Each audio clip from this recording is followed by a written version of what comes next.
은혜와 사랑이 한량없으신 주 여호와 우리 아버지, 저희들이 다시 주님 앞에 나왔습니다.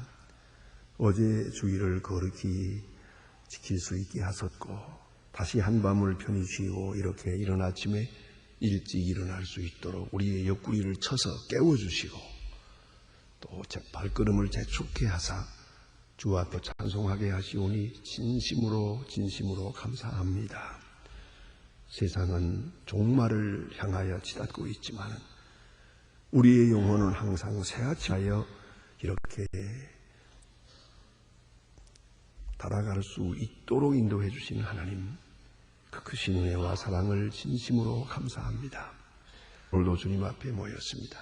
이제 주께서 역사하시고 그 생명력을 한 사람 한 사람에게 확실하게 나타내 주시옵소서.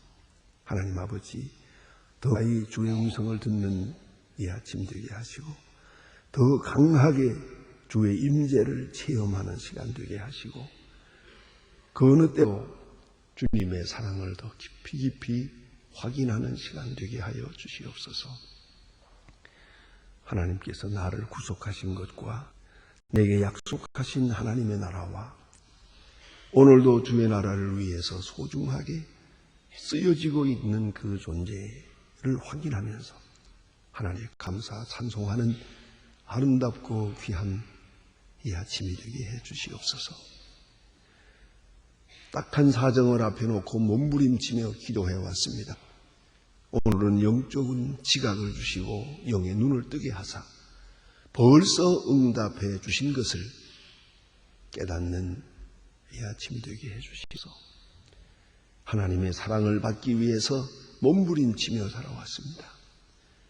그러나 오늘 아침에는 하나님께서 벌써 우리가 미처 깨닫지 못할 때 세밀하게 또 크고 위대한 능력으로 사랑해 주시고 계심을 깨닫는 시간 되게 해주소서.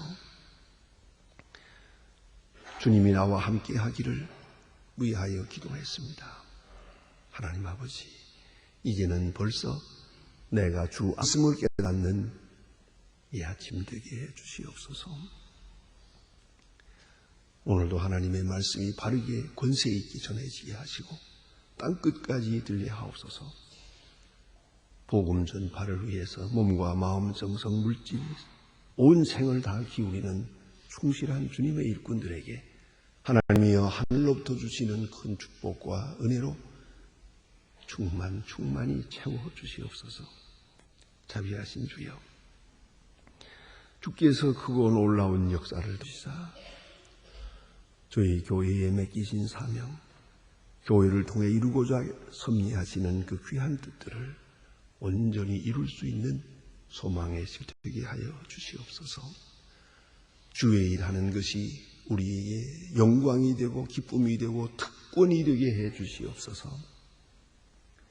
하나님 아버지, 새로운 복을 받기 위해 일하기보다 이미 받은 복에 감사해서 일하게 하옵소서.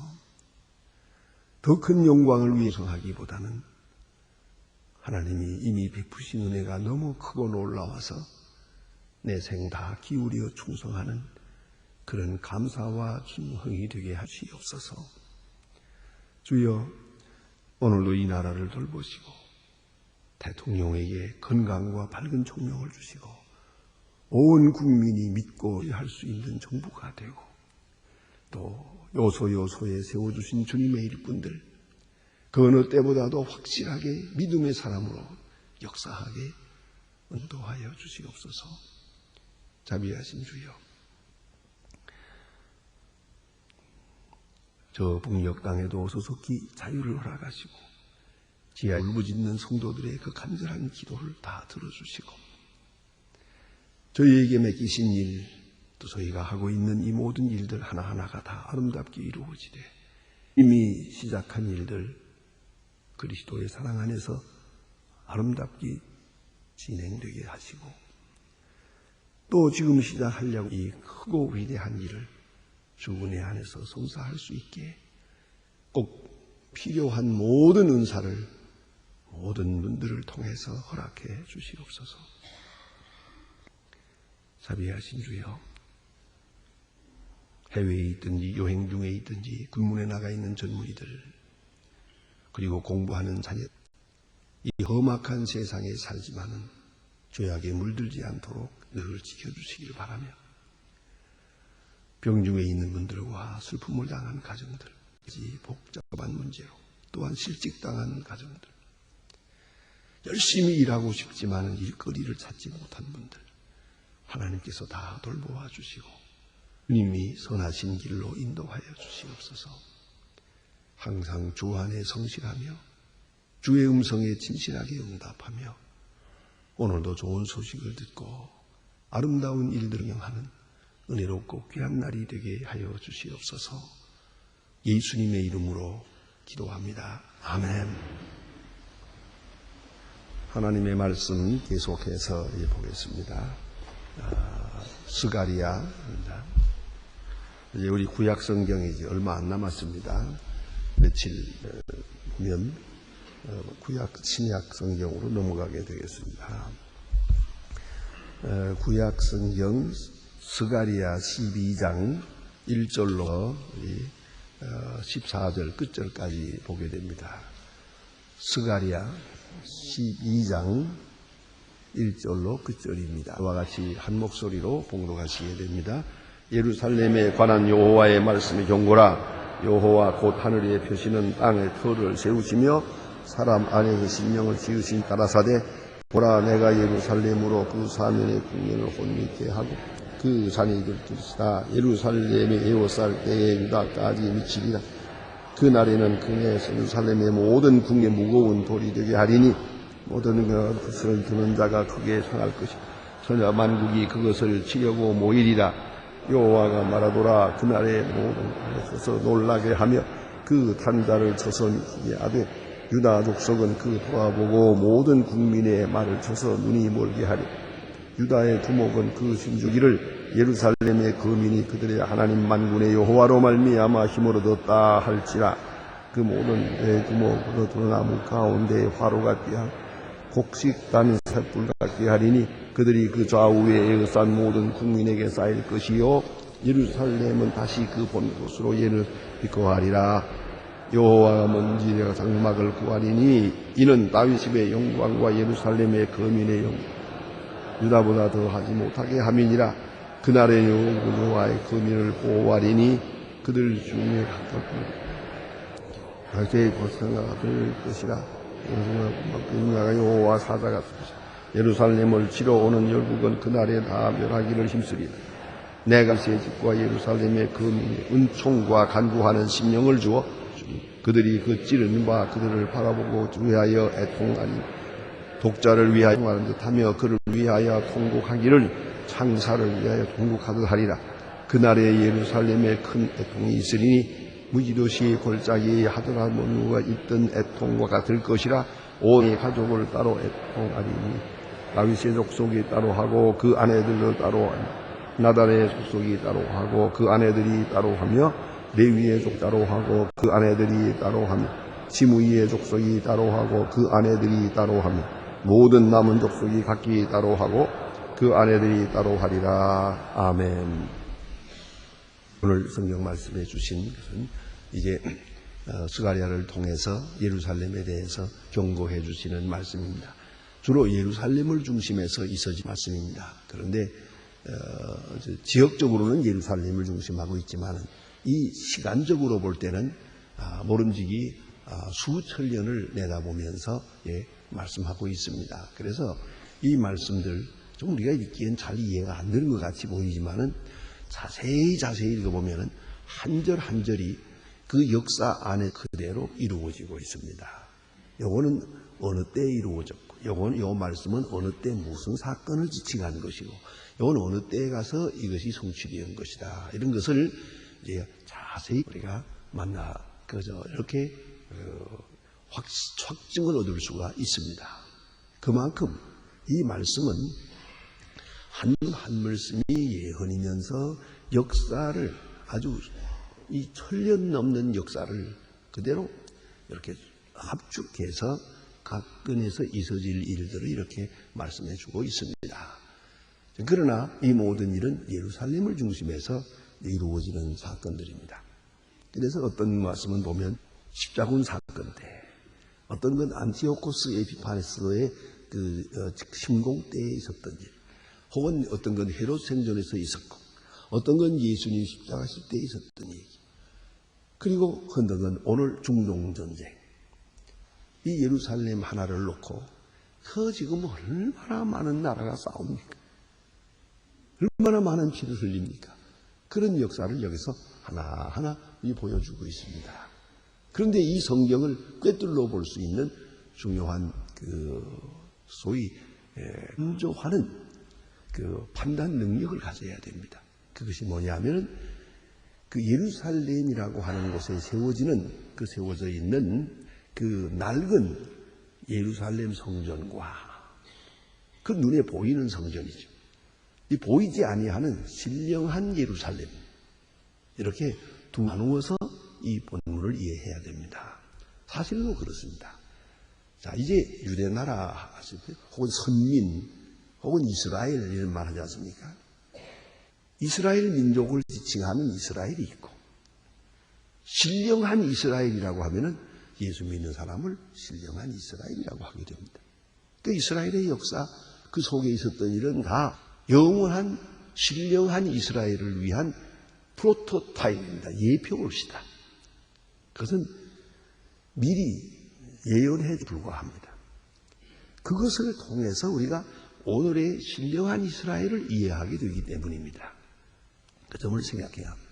그래서 교회를 생각할 때 예루살렘 그 성과 우리의 교회, 이걸 같이 이렇게 대조해서 생각해야 됩니다.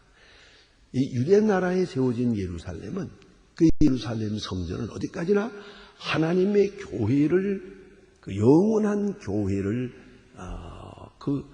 설명해주고 예언해주는 하나의 예표다. 그걸 생각해야 합니다. 그것은 그 본체가 아니고 그건 그림자요.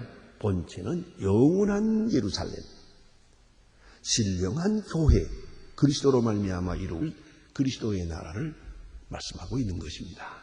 이런 문제를 깊이 생각하시면서 읽으면 오늘 본문 한 절 한 절이 얼마나 깊은 의미를 가지고 있는지 모릅니다. 이제 키워드가 되는 말씀을 제가 읽겠습니다. 그대로 들으시기만 하면 됩니다. 찾지 마십시다. 뒤에 가서 찾도록 그렇게 하십시오. 이느라고 또 시간 보내고 이렇게 어수선해져서는 안 되니까요. 자, 이 갈라디아 4장 25절에서 보겠습니다. 이 하가는 아라비아에 있는 시내산으로 지금 있는 예루살렘과 같은 데니 저가 자녀들로 더불어 종로로 타고, 지금 있는 예루살렘, 그것은 자녀들로 더불어 종로로 타고, 그 예루살렘 때문에 많은 사람이 고생을 하고 포로되어 가고 돌아왔다가 또 지었다가 또 무너지고, 그러면서 그 이스라엘 사람들이 예루살렘 하나 중심해가지고 얼마나 많은 고생을 하는지 몰라요. 통틀어서 한마디로 예루살렘과 같은 데니 저가 자녀들로 더불어 종로로 타고, 이렇게 말했고요. 두 번째 예루살렘을 말합니다. 오직 위에 있는 예루살렘은 자유자니 곧 우리 어머니라 그러죠. 그건 우리의 어머니, 우리 마음의 고향. 우리 특별히 우리 순진하고 참 믿음이 좋은 분들이 예루살렘 성지 순례 간다 그래가지고서 그 돈을 모아가지고 예루살렘을 가요. 자기들이 생각할 때는 성경을 읽고 이렇게 한 결과가 있어서 그 옛날에 화려한 솔로몬 성전 그거 있을 거라. 내가 그 예루살렘 성전 예수님이 저 복음 전하시고 하던 그 성전을 내가 가볼 거다. 그리고 가봤더니 없어요. 그 터라도 좀 제대로 볼 수 있으면 누가인데 그 터에는 모하메트 신전이 거기에 있어요. 도대체 예루살렘 성전은 어디로 갔나 하고 열심히 찾아보면 거기 성벽 바람벽 하나밖에 없어요. 다 무너진 거 바람벽 하나 이렇게 있는데 그 바람벽을 그걸 소중히 여기고 그 앞에서들 그냥 이렇게 고개를 조아리면서 기도하는 사람들을 보게 될 때 아주 실망을 하게 됩니다. 자, 예루살렘이 무엇입니까? 눈에 보이는 예루살렘. 이 예루살렘, 그 예루살렘과 더불어 유다 백성이 얼마나 많은 고생을 했는지 몰라요. 지금까지도. 지금도 알고 보면 저거 예루살렘 그 구디 성전이 있는 그곳을 이건 아랍 사람들은 우리 거라 이거예요. 아, 2000년 동안 가지고 있었으니까 이거 우리 거다. 그런데 예루살렘 이 수제 사람들은 안 된다는 거죠. 지금이라도요. 예루살렘 있는 자리를 내놓고 그 너희들 가져라. 그럼 우리는 이쪽에 가질게 하고서 딱 나누면은 영어로 no problem. 아무 문제도 없습니다. 그런데 그 예루살렘 성전이 있는 그 좁은 땅 그것을 이건 안 된다 이거예요. 이건 절대로 이거 우리 거다. 많이 생각해 보세요. 여러분 이게 2000년 전부터 빼앗긴 땅인데 그걸 우리 거라고 지금 한다고 우리 거 됩니까? 아, 그러면 우리는 만주 넓은 벌판이 우리 거게요. 그 역사라는 것은 이렇게 세월이 가면서 이 나라가 차지했다가 저 나라가 차지했다가 뭐 그런 거 아닙니까? 그렇게 미루어 보면요. 우리 미국 땅이 우리 한국 사람 거라는 거 생각하세요? 그 아메인디안이 우리하고 같거든요. 조상이. 몽고 반점이 있고요. 그 엄연히 우리 땅이지. 그래야 되겠느냐 이거예요. 그렇지 않은 것처럼 말이죠. 예루살렘 성전 그거 어느 때 빼앗긴 건데 그걸 놓고서 지금 서로 싸우는 거야. 우리 거다 아니다 내 거다 내 거다. 거기에 지금 수없는 사람이 있지 않습니까? 그래서 성경 말씀에 그래서 그런 거예요. 예루살렘과 더불어 많은 사람이 종로를 타고 고생을 하더라. 그게요. 그러면 그런 예루살렘이 아니고 보이지 않는 예루살렘, 참 예루살렘, 신령한 예루살렘, 그건 그리스도의 교회입니다. 이 예루살렘이라는 것은 교회를 미리 설명하기 위해서 역사성과 그 진실성을 말해주기 위하고 말씀의 성취의 확증을 위하여 이렇게 미리 보여준 거예요. 아주 중요한 거예요. 근데 구약이 언약을 해석할 수가 없는 거죠. 자, 그러면 이렇게 참 예루살렘과 또 지정학적인 예루살렘 이 둘을 나누면 안 돼. 오늘 본문에는 그것이 이렇게 서로 엇갈려가면서 설명이 되고 있습니다. 그래서 이 두 예루살렘을 생각하면서 오늘 본문을 읽으면 아주 환하게 이 뜻을 알 수가 있습니다. 뭐 시간이 없어서 그 말씀을 다 드리지 못합니다만은 자, 이제 그런 뜻으로 읽으면 보라 내가 예루살렘으로 그 국민에게 혼취케 하고 잔이 되게 할 것이라. 혼취케 하는 잔이 되게 할 것이다. 이게 뭐냐 하면 예루살렘 생각하면 이방 다른 나라 주변에 있는 강대국들이 생각할 때 그거요. 예루살렘 그 말랑말랑한 또름 생각한 거예요. 하나의 포도주 잔처럼 그거 뭐 별거 아닌 거 가서 딱 포위하고 먹어버리고 말겠다.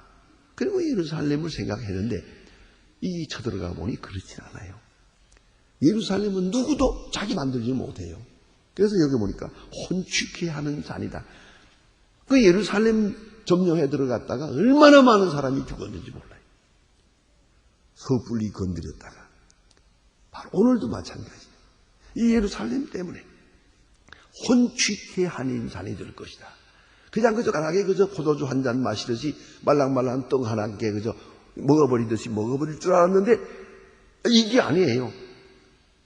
정치적으로나 군사적으로 볼 때는 또 아닌데 이 예루살렘을 먹어버릴 수가 없어요. 누구도 점령해서 자기 걸 만들지 못하는 거예요. 그래서 이것을 혼취케 하는 잔이다. 그 사람이 저걸 더럽혔지만 그래도 하나님은 절대로 그 누구의 것도 만들 수가 없다는 거예요. 하나님의 살아계심을 하나님의 능력을 여기서 나타내고 계세요. 많은 사람이 예루살렘을 넘보고 자기 것을 만들려고 했지만 그러지 못했단 말이에요. 마치 혼취케 하는 잔과 같아서 그걸 얻으려고 갔다가 당해서 정신없이 비틀거리게 되어버렸다 하는 것이죠. 그 다음에 여기 보니까 내가 예루살렘으로 모든 국민에게 무거운 돌이 되게 하리리죠. 무거운 돌이 되게 하리라. 예루살렘이 무거운 돌이요. 이거 건드리지 못해요. 보세요. 무릇 그것을 자는 크게 상할 것이라. 이제 역사를 알 수가 있잖아요. 십자군 전쟁 때부터 시작해서 계속 역사에 보면은 수많은 사람들이 예루살렘을 먹어버리려고 했고 이 돌을 옮겨 놓으려고 했어요. 특별히 로마에서는 이 예루살렘이 하도 말썽을 부리니까 예루살렘을 옮겨 놨잖아요. 예루살렘 사람 못 살게 하고 옮겨버렸어요. 그래서 주후 200년 때에 예루살렘을 한 사람들에 보면은 거기서 100명의 사람을 만나지 못했다 그래요. 아주 이 하도 말썽을 부리니까 이거야 도시를 옮겨서 이 친도시로 만들어 놓고 여기다 이렇게 해서 얼마 동안 사람이 못 살던 때가 있어요. 그만큼 아주 우리는 직접 인접하지 않은 사람에게 얘기처럼 들리지만 이 중동 이 지방에서는 예루살렘은 정말 골치 아픈 거예요. 지금도 온 세계가 아주 예루살렘 때문에 그래서 여기 보니 모든 국민이에게 무거운 돌이 되게 하리라. 이 돌 아주 무거운 돌이 옮겨놓을 수가 없어요. 그것을 듣는 자가 크게 상할 것이라 천하만국이 그것을 치려고 모이리라. 모두가 다 그랬어요. 역사적으로. 그러나 여호와가 말하노라 그날에 내가 모든 말을 쳐서 하며 그 탐자를 쳐서 미치게 하되 유다 족속은 내가 돌아보고 모든 국민의 말을 쳐서 눈이 멀게 하리니 유다의 두목이 그들의 심정에 이르 예루살렘 거민이 그들의 하나님 만군의 여호와로 말미암아 힘을 얻었다 할지니라. 자, 우리는 잘못했지만 하나님이 보호하사 하나님이 능력을 나타내서 예루살렘을 지켜주시는구나 라고 간증하게 될 것이다. 이렇게 말하고 있습니다. 제가 언젠가 한번 이스라엘에게 물어보았습니다. 랍비에게 지금 당신들이 이렇게 어려운 일이 있는데 그 예루살렘 성전 지금은 모슬람 신전이 있지만 거기다가 그버리고 거기다가 옛날 솔로몬 성전 같은 성전을 다시 지을 마음이 있느냐 그러니까 아주 정신이 번쩍 들게 말하더라고요. 아 그러면요 of course why not 그러더라고요. 저것만 가능하다면 우리 온 유대인이 다 동원해서 아주 옛날 화려한 그 성전을 지을 거라고 이렇게 아주 적하게 말하더라고요. 그게 유대 사람들의 소원이에요. 근데 그게 가능합니까? 정치적으로 지금. 잠깐 그렇다 치고 다음 얘기를 또 물어봤죠. 그러면 예루살렘 성전을 지은 다음에 다시 2000년 전처럼 소와 양을 잡아서 그 제단에다가 불태우면서 제사 드릴 거 그럴 거냐고 하고 물어봤더니 그건 그때 가봐야 알겠다고 그러던데요. 이거 우리가 생각해야 돼요. 그런 상징적인 의식이 오늘 꼭 필요한 건 아니니까요. 그러나 예루살렘 성전을 다시 짓는다. 그건 굉장하고요. 사실은 이 소위 펀더멘탈리즘이라고 그러죠. 이 성경에 대한 근본주의자들은 예루살렘이 회복되고 성전을 언젠가는 질 거다. 그 성전을 화려하게 짓는 다음에 바로 예수님이 오실 거라 그렇게 믿고 있습니다. 그것이 꼭 맞을는지 아닌지 모르지만 예루살렘의 회복은 이 세상의 종말을 의미하는 것이다 라고 그렇게 믿고 있는 분들이 많습니다. 어쨌든 예루살렘은 다시 회복할 것이다 하는 것을 여기서 예언해 주고 있고요. 그 다음에 여기에 소중한 말씀이 하나 여러분 읽으면서 느꼈었겠지만은 10절 말씀을 봅니다. 10절 말씀은 한 절 우리 다 같이 읽을 필요가 있습니다. 다 같이 보시겠습니다.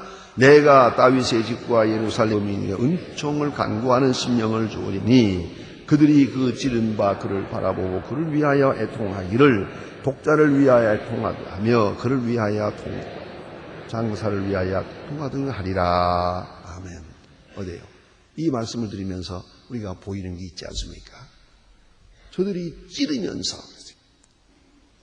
자 이제 예수님이 십자가에 돌아갔을 때 요한복음에 보면은 이게 상으로 옆구리를 찌릅니다. 그것은 뭐냐하면 이 십자가에 못 박은 것으로 충분하지만 이게 바로 안식일 정날이에요. 그렇기 때문에 다음 날이 안식일이라서 안식일의 이 시체를 이렇게 예루살렘 거리에 매달아 놓을 수가 없거든요.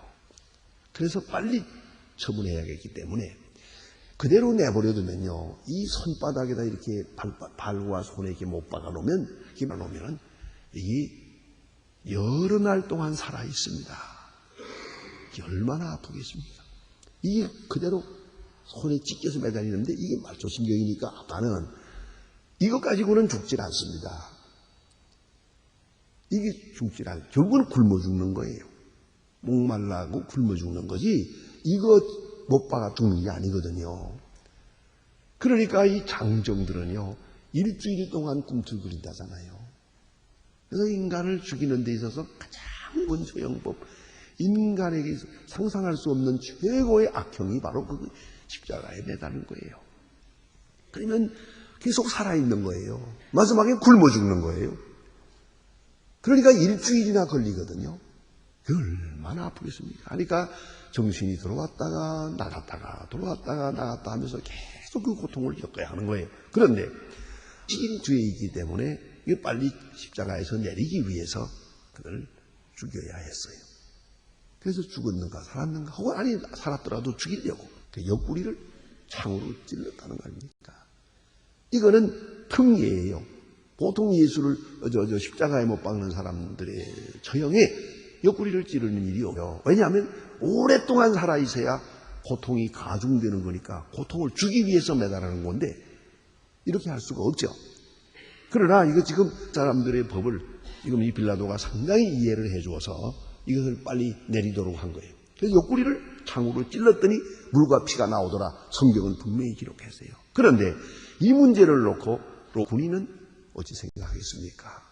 예수를 십자가에 못 박는 사람들은 어떻게 생각하겠습니까? 그들은 그저 예수를 죽이려고 하는 마음뿐이기 때문에 잘 됐다. 빨리 죽여라. 이렇게 생각했겠지요. 그러나 오늘 여기 주신 말씀은 그에게 은총과 간구하는 심령을 주어 그 마음속에 성령의 감동을 주었어요. 그 마음이 감동될 때 예수님의 옆구리를 바라보면서 여기 보니 그 찌른 바 그를 바라보고 그를 위하여 애통하기를 독자를 위하여 애통하듯 하며 그러세요. 십자가의 그 못 박힌 예수에게 옆구리에 창으로 찌르는 일이 저것이 바로 나 자신을 위한 것이다. 내 죄를 위한 것이다. 라고 생각하는 사람들. 이게 바로 성령 받은 사람들이에요. 성령을 받은 사람들은 이 십자가를 쳐다볼 때 나를 위해 죽으신 거예요. 옆구리를 찌를 때 저건 나를 위해서 찔린 거예요. 이렇게 이해하면서 이렇게 믿으면서 이렇게 해석하면서 여기 보니 가슴을 치고 애통하기를 독자를 이름처럼 애통하더라. 그때 그 사건만이 아니고 오늘도 마찬가지입니다. 십자가를 명상하는 사람마다 못 박힌 이를 보며 마음이 아프고 옆구리에 찔린 예수를 바라보면서 우리는 애통하게 되는 것이옵시다.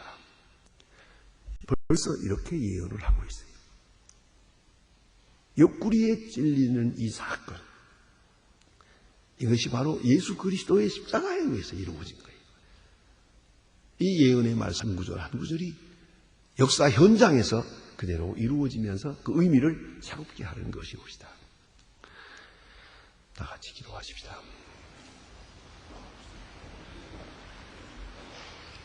하늘에 계신 우리 아버지시여, 이름이 거리 기여김을 받으시오며 나라의 마옵시며 뜻이 하늘에서 이룬 것 같이 땅에서도 이루어지 오늘날 우리에게 일용할 양식을 주옵시고 우리가 우리에게 죄진 자를 사하여 준 것 같이 우리 죄를 사하여 주옵시고 우리를 시험에 들게 하지 마옵소서. 다만 악에서 구하소서. 내게 나라와 권세와 영광이 아버지께 영원히 있사옵나이다. 아멘.